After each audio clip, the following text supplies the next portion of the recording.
இமாம் Abu Hanifa ஒரு தலை சிறந்த முஜ்தஹித், அவர்களின் மதுஹபை ஏன் பின்பற்றக்கூடாது அப்படின்னு ஒரு கேள்வி கேட்டுக்கிறாங்க.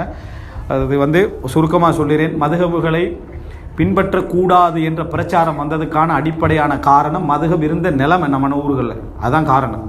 நம்ம ஊர்களில் நம்ம நாடுகளெல்லாம் மதுஹபை வச்சிருந்த லெவல் தான் அந்த மதுஹபுகள் பின்பற்றப்படக்கூடாது. அந்த லெவல் மதுஹப் இருந்தால் மதுஹபை மட்டுமல்ல, ஒரு தனிநபரையோ ஒரு ஊரையோ ஒரு புத்தகத்தையோ பின்பற்றக்கூடாது தான்.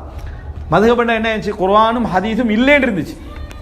குர்ஆனும் ஹதீஸும் இல்லைன்னு இருந்துச்சு. ஊர் ஜமாத்து போடுற சட்டம் தான் சட்டமன்றம் இருந்துச்சு. எதை சொன்னாலும் மார்க்கமன்ற பேரில் இருந்துச்சு.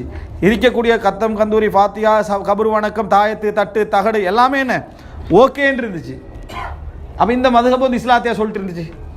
இந்த மதுஹப் இஸ்லாத்தியா சொல்லிக்கிட்டு இருந்த சீதனம் தலைவிரித்தாடுது. எல்லாமே நடக்குது இஸ்லாத்தில். அந்நிய மத வழிபாடுகள் போல எல்லாமே நடந்துச்சு.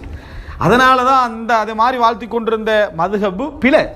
அப்படி ஒரு மதுஹப் இல்லை. ஆனால் மதுஹப் என்று எடுத்துக்கொண்டீங்கன்னு சொன்னால் அது இமாம் அபூ ஹனீஃபா, இமாம் மாலிக் இப்னு அனஸ், அதே போல் இமாம் ஷாஃபிஈ, இமாம் அஹ்மத் இப்னு ஹம்பல் போன்ற நல்ல அறிஞர்களுடைய ஃபத்வாக்களுடைய தொகுப்பு தான் மதுஹப். நல்ல தலை சிறந்த மார்க்க அறிஞர்களுடைய ஆதாரபூர்வமான ஃபத்வாக்களுடைய தொகுப்பு தான் மதுஹப். அப்படி ஒரு மதுஹப் ஒரு ஆள் பின்பற்றினா, இமாம் ஷாஃபியுடைய கருத்துக்களை நான் படித்தேன். நாங்களே சொன்னோம், இரண்டாம் ஜமாத்து கேட்டோம், என்ன சொன்னோம்? இமாம் அபூ ஹனீஃபா, இமாம் அஹ்மத் பின் ஹம்பல், இமாம் ஷாஃபிஈ, இமாம் மாலிக் பின் அனஸ் எல்லாம் இரண்டாம் ஜமாத்தை வெறுக்கிறேன்னு சொல்லி ஏன் சொன்னோம்? அதை அவர்கள் பெரிய மார்க்க அறிஞர்கள். இதை ரிசர்ச் பண்ணதில் அவங்களுக்கு கிடைச்ச முடிவு இது.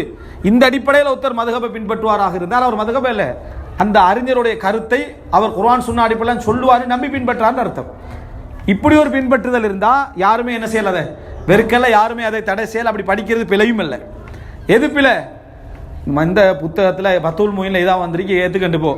இந்த லெவலில் ஊர் மக்களை வச்சிருந்தா என்ன, அது பிழை. அதல்லாமல் இமாம் ஷாஃபியுடைய கருத்துக்களை டிரான்ஸ்லேட் பண்ணுங்க, இமாம் அஹ்மத் பின் ஹம்பலுடைய கருத்துக்களை டிரான்ஸ்லேட் பண்ணுங்க, இமாம் அபூ ஹனீஃபாவுடைய கருத்துக்களை டிரான்ஸ்லேட் பண்ணுங்க, இமாம் மாலிக் பின் அனஸுடைய கருத்துக்களை டிரான்ஸ்லேட் பண்ணுங்க. குர்ஆன் சுன்னா தூய்மையான வடிவில் நிற்கும். எப்படி நிற்கும்? குர்ஆனும் சுன்னாவும் தூய்மையான வடிவில் நிற்கும். அந்த மாதிரி தான் அதில் இருக்கிறது. அடுத்த ஒரு முஸ்லீமுடைய கடமை, குர்ஆன் எதுக்கு மாற்ற மாதிரிக்கு, ஹதீஸில் எதுக்கு மாற்ற மாதிரிக்குன்னு சொன்னால் அதை விட்டு விடுவது என்ன, மாற்றமானதுன்னா அதை விட்டுவிடுவது ஒரு முஸ்லீமுடைய கடமைகள் உண்டு. இந்த அடிப்படையில் தான் மதுஹபுக்கான எதிர்ப்பு நடந்ததே தவிர மற்றபடியான அபூ ஹனீஃபா எல்லாம் ஒரு பெரிய அறிஞரா அப்படி என்ற லெவலில் என்ன செய்யலை, நடக்கல. ஒரு மிகப்பெரிய ஒரு மார்க்க அறிஞர் என்பதில் எல்லின் முனை அளவிலும் என்ன சந்தேகம் கிடையாது.